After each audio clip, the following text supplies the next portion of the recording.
Rusia. Di sini kita lihat sampai menyentuh 17.379.000 kepemilikan kripto. Oke, jika kita lihat dari market kripto saat ini ya. Nah, ini sangat bearish semua ini ya. Pada merah semua. Nah, jadi ini mungkin saatnya untuk sell ini ya. Tapi ingat, ini bukan ajakan untuk membeli koin apapun, tidak. Bahkan ini Bitcoin menyentuh di harga 38.000 US dollar. Wow, sangat anjlok sekali nih ya terhadap berita Bank Sentral Rusia. Assalamualaikum warahmatullahi wabarakatuh. Bertemu lagi bersama saya Dewan Eksplorasi Kripto. Nah, kali ini datang dari berita cryptocurrency bahwasanya Bank Rusia menginginkan larangan Bitcoin. Nah, jadi Bank Rusia ini mengajukan proposal bahwasanya mereka menginginkan larangan terhadap Bitcoin dan cryptocurrency altcoin lainnya. Bahkan 9 negara termasuk Cina sudah memiliki larangan mutlak terhadap cryptocurrency. Nah, jika kita lihat dari berita ini, sebenarnya apakah berdampak fatal terhadap fundamental dari cryptocurrency ini sendiri? Bahkan untuk Bank Rusia, mereka ini sudah mengajukan sebanyak 12 kali untuk membanet cryptocurrency. Apakah ini sangat mempengaruhi terhadap cryptocurrency? Nah, menurut saya pribadi, secara fundamental cryptocurrency ini sangatlah bagus. Bahkan ketika beberapa negara sudah melakukan banned terhadap cryptocurrency, justru harga cryptocurrency semakin melonjak tinggi. Jadi menurut saya pribadi, cryptocurrency secara fundamental sangatlah bagus dan sangat bullish. Dan berita ini juga mengatakan Bank Rusia mengeluarkan laporan yang menyerukan larangan total terhadap cryptocurrency. Sementara Rusia melarang pembayaran cryptocurrency pada tahun 2020 dan Bank Sentral bulan lalu melayangkan larangan investasi cryptocurrency. Proposal hari ini akan melangkah lebih jauh ya. Jadi kita ini hanya sebatas proposal atau wacana mereka untuk menggugat atau membanet cryptocurrency ini ya. Jadi masih belum berjalan secara undang-undang mereka di sana gitu kan. Jadi ini keputusan ini belum berlaku secara undang-undang atau peraturan mereka di sana, hanya sebatas proposal atau wacana mereka sendiri seperti Bank Sentral Rusia ini. Tetapi negara lain telah melarang cryptocurrency baik secara eksplisit maupun implisit. Nah, nanti kita akan coba melihat sebenarnya Rusia ini, mereka ini di dalam cryptocurrency apakah mereka berpengaruh tinggi atau tidak, dan mereka sebenarnya di peringkat berapa di dalam kepemilikan mereka di cryptocurrency ini. Menurut laporan Law Library of Congress November 2021, 9 negara secara eksplisit melarang cryptocurrency, yaitu Aljazair, Bangladesh, Mesir, Irak, Maroko, Nepal, Qatar, Tunisia, dan tentu saja tak lain dan tak bukan yaitu adalah China. Ada perdebatan terbuka apakah Bitcoin diizinkan berdasarkan hukum Islam yang melarang pembebanan bunga atau praktik keuangan lainnya yang dianggap eksploitasi. Sementara sejumlah ulama terkemuka telah menyatakan Bitcoin sebagai halal. Dan ada pun berita hari ini bahwasanya organisasi Muhammadiyah sudah mengharamkan Bitcoin atau cryptocurrency. Tetapi bahkan dengan larangannya, tidak setiap negara dapat sepenuhnya menegakkannya.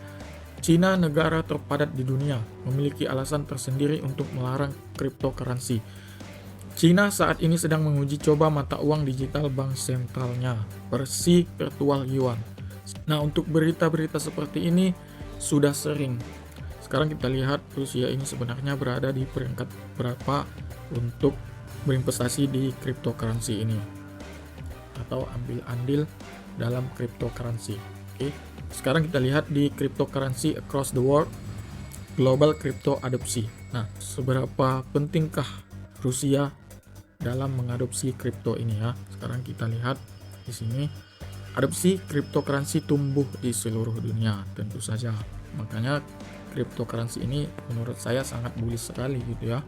Di situs AAA.io ini mereka mengatakan pada tahun 2021 kami memperkirakan tingkat kepemilikan kripto global rata-rata 3,9%, dengan lebih dari 300 juta pengguna kripto di seluruh dunia dan lebih dari 18.000 bisnis sudah menerima pembayaran cryptocurrency.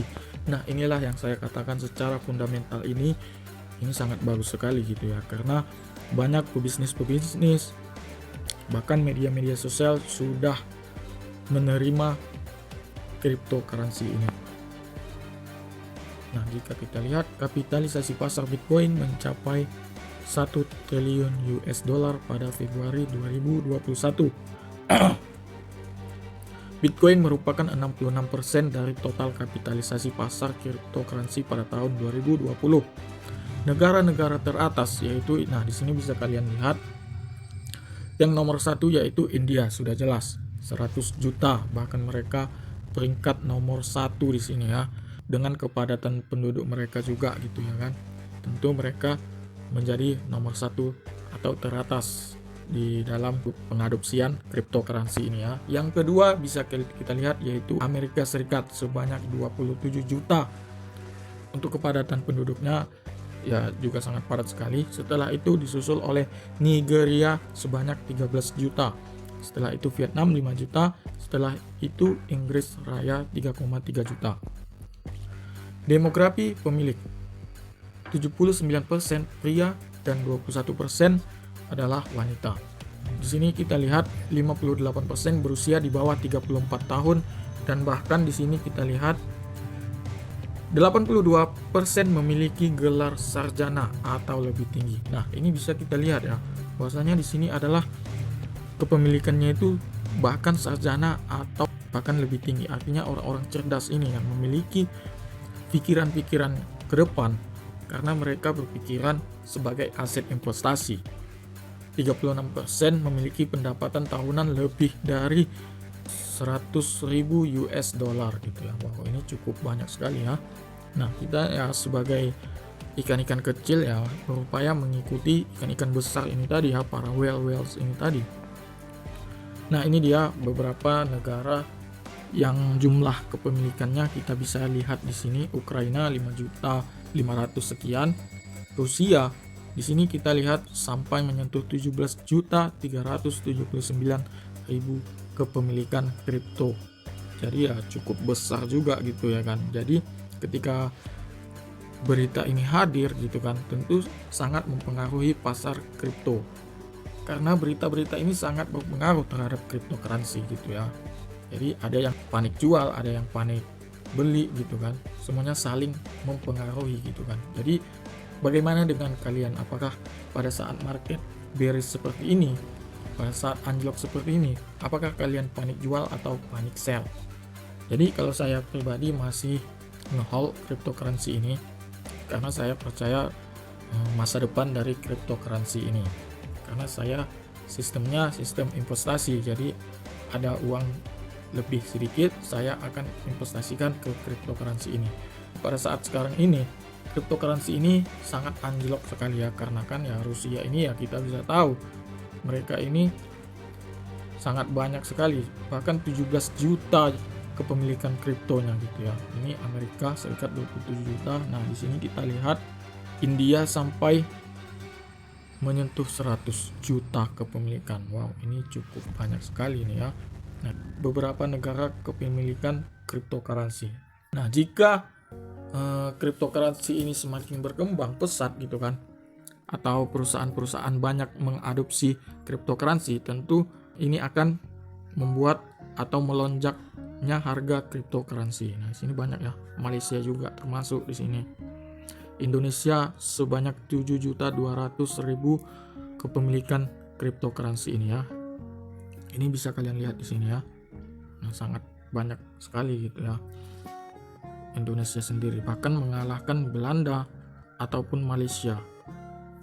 Oke, sekarang kita lihat berita baiknya dari cryptocurrency ini, yaitu Twitter sendiri sudah mengadopsi NFT. NFT ini ya cryptocurrency juga gitu kan. NFT ini yaitu non-fungible token. Jadi NFT ini berbasisnya ya di blockchain, yaitu cryptocurrency ini tadi gitu. Kalau kita lihat Twitter gitu ya, beritanya di sini Twitter luncurkan verifikasi foto profil NFT. Nah, di sini kalian bisa lihat gambarnya ya. Introducing NFT profile picture. Nah, artinya perusahaan-perusahaan media sosial sudah mengadopsi blockchain ini ya, teknologi blockchain ini. Salah satunya Twitter, dan bahkan Facebook juga sedang membangun infrastruktur di metaverse. Bahkan mereka merekrut anggota dari Microsoft. Saya dengar-dengar ya, mereka juga merekrut dari Apple. Nah, tentu sangat mempengaruhi terhadap cryptocurrency ini ya. Bahkan pengguna Twitter kini bisa pamer NFT. Twitter akhirnya ikut meramaikan kepopuleran non-fungible tokens atau NFT. Perusahaan Twitter ini memperkenalkan fitur terbaru yang memungkinkan penggunanya memamerkan NFT. Wow. Jadi semakin terkenal gitu ya. Apalagi pengguna Twitter ini sangat banyak sekali. Dilansir dari Tehrans, Twitter meluncurkan NFT profile picture kepada pelanggan Twitter. Pelanggan Twitter dari Android dan website segera menyusul untuk mencicipi fitur terbaru ini. Twitter menyatakan meski hanya pengguna iOS yang bisa memamerkan gambar NFT mereka, semua orang di platform tersebut bisa melihat terlepas dari apapun sistem operasi yang mereka gunakan. Twitter adalah tempat di mana orang membicarakan apapun yang mereka suka dan menjadi tempat di mana mereka bisa memamerkan pengalaman pertama menggunakan kripto atau NFT. Nah, jadi pasti teknologi blockchain ini kedepannya pasti akan semakin dikenal orang. Bahkan trennya itu akan semakin banyak, dan ketika orang tidak memiliki kripto mungkin akan dianggap orang yang jadul gitulah ya. Oke, mungkin sampai di sini saja penjelasan saya tentang cryptocurrency ini, bagaimana berita update-nya gitu ya, dan apakah mempengaruhi secara fundamental gitu ya. Mungkin itu saja penjelasan saya tentang berita-berita cryptocurrency ini. Kembali lagi, disclaimer on, do your own research, lakukan riset mandiri kalian, jangan FOMO, dan selalu gunakan uang dingin apabila market sedang bearish, jadi kalian tetap santai. Terima kasih. Assalamualaikum warahmatullahi wabarakatuh.